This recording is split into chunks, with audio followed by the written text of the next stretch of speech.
Hi, I'm Amy Warnock. I'm a PhD student here in Edinburgh and a teaching assistant on this course. In this short film, I'll outline some of the rules of engagement and give some guidance on how we expect participants to interact with each other on the course. The discussion forum is the main place where you'll interact. This is an open and collaborative environment, and participants should feel they're able to say or ask anything, as long as it abides by Coursera's Code of Conduct. Please read the conduct before you use the discussion forums. Obesity is a contentious subject. When using the forums, remember you are interacting with real people.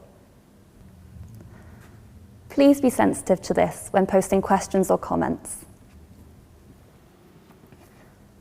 Debate enthusiastically, but be polite and respectful. And be prepared to accept other people's opinions, even though they may not be the same as your own.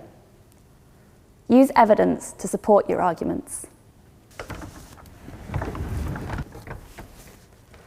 Importantly, try not to respond to your classmates when you're feeling angry or frustrated. Here's an example.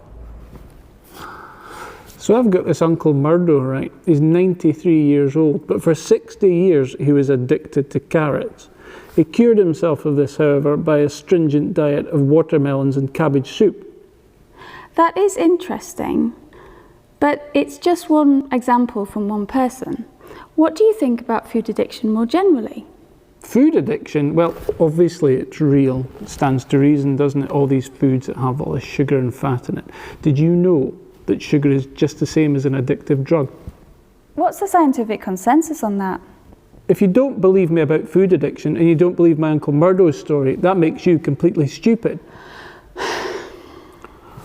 Anyway, I think that washing machines and central heating cause obesity. Central heating and washing machines?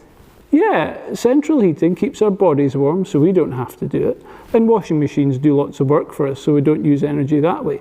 And all the food we eat doesn't get used expending energy, it just makes us put on weight. It's an interesting idea.